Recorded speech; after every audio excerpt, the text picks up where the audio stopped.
তার কিতাবের মধ্যে একটা বিস্তারিত ঘটনা বলেন যে হযরতে জুরাইজ রাদিয়াল্লাহু আনহু ঘটনা। হযরতে জুরাইজ রাদিয়াল্লাহু আনহু একবার তিনি নামাজে ছিলেন।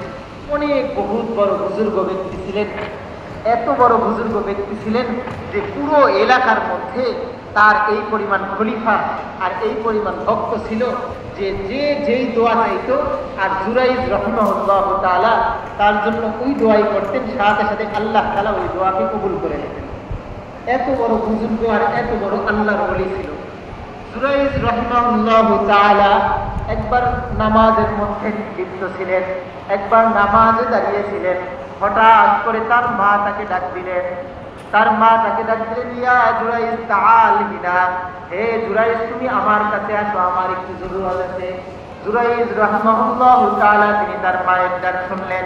তার মায়ের ডাক শোনার পরেও তিনি ভাবলেন যে নামাজ শেষ করে তারপরে আমার মায়ের ডাকে আমি সাড়া দিব।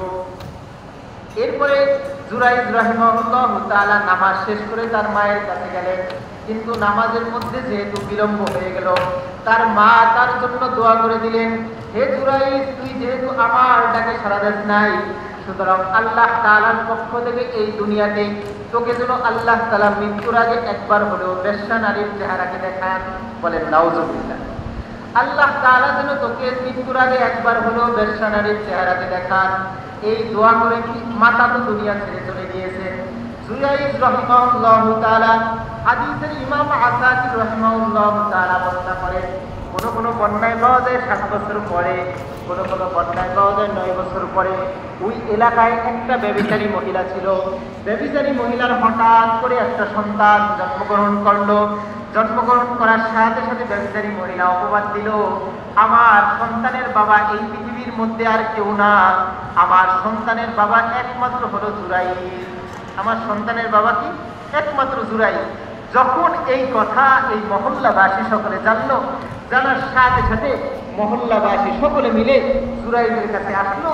এসে বলল যে জুরাইজ, তোমার কথা শুনে আমরা আল্লাহ তাআলার পথে হাঁটতেছি, তোমার কথা শুনে আমরা আল্লাহ তাআলার ইবাদত বন্দেগীর মধ্যে লিপ্ত হচ্ছি, আর তুমি নাকি ওই ব্যভিচারী মহিলার সাথে অবৈধ কার্যকলাপে লিপ্ত হয়ে গেছো।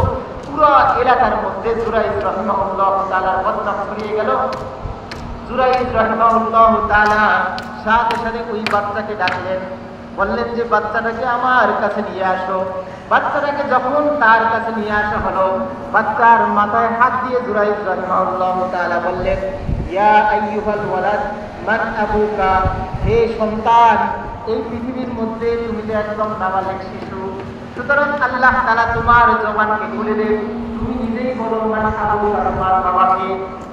জুরাইজ রাহিমাহুল্লাহু তাআলা এই কথা জিজ্ঞাসা করার সাথে সাথে সন্তান সাথে সাথে উত্তর দিচ্ছেন, আবি হাজা ফুলান, আমার পিতা হলো এই গ্রামের অমুক জায়গায় বসবাস করতেছে, অমুক নাম তার, সে হলো আমার বাবা।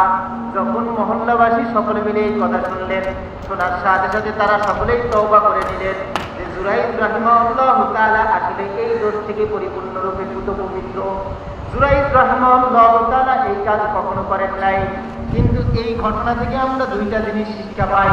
পিতামাতা যদি সন্তানের জন্য নেক দোয়া করে, মালিকের পক্ষ থেকে সাথে সাথে ওই নেক দোয়াকে কবুল করে নেওয়া হয়। আর পিতামাতা যদি সন্তানের জন্য বদদোয়া করে, মালিকের পক্ষ থেকে ওই বদদোয়াটাও আল্লাহ তাআলা কবুল করে নেন। এজন্য সন্তান যতই উল্টাপাল্টা না করুক, যতই উল্টাপাল্টা করুক না কেন, আমি পিতামাতা হিসাবে আমার 1 নম্বর দায়িত্ব হলো সন্তানের জন্য বদদোয়া না করা।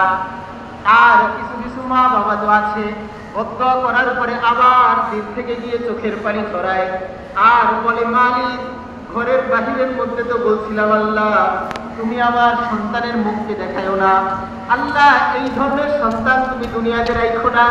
মালিক ওটা তো ছিল আমার জবানের কথা, কিন্তু আমার দিলের কথা হলো আমি আমার দিল থেকে, আমি আমার নিজের সত্তা থেকেও আমার সন্তানকে বেশি ভালোবাসি। মালিক তুমি এই দুনিয়া ছেড়ে আমাকে নিয়ে যাও, কিন্তু আমার সন্তানের কোনো ক্ষতি করিও না। ওইটা তো আমি বদদোয়া করেছিলাম আমার সন্তানের জন্য, শুধুমাত্র সন্তানকে ধমকি দেওয়ার জন্য। কিন্তু মা বাবারা শুনে রাখেন, সন্তানের জন্য হালকাভাবে দোয়া করেন আর হালকাভাবে বদদোয়া করেন। আল্লাহ তাআলা সাথে সাথে এই দোয়া এবং বদদোয়া দুইটাই কবুল করে নেয়। এজন্য সন্তানের জন্য কখনোই বদদোয়া করা যাবে না। এই ঘটনা থেকে আমরা দুইটা বিষয় শিক্ষা পেলাম। এক নম্বর হলো, কারো উপর না জেনে কখনো কোনো অপবাদ দেওয়া যাবে না। রাসূলুল্লাহ সাল্লাল্লাহু আলাইহি ওয়াসাল্লাম হাদিসের মধ্যে বলেন, আল মুসলিমু মান সালিমাল মুসলিমুনা মিন লিসানিহি ওয়া ইয়াদিহি, আল মুসলিমু মান সালিমাল মুসলিমুনা মিন লিসানিহি ওয়া ইয়াদিহি।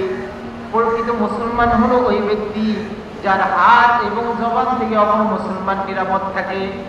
এজন্য আমি একটা কথা জানলাম, ইন্না বাযুদ যন্নি ইসমুন ফালা তাজাসসু ওয়ালা ইয়াগতাব বাযুকুম বাযা।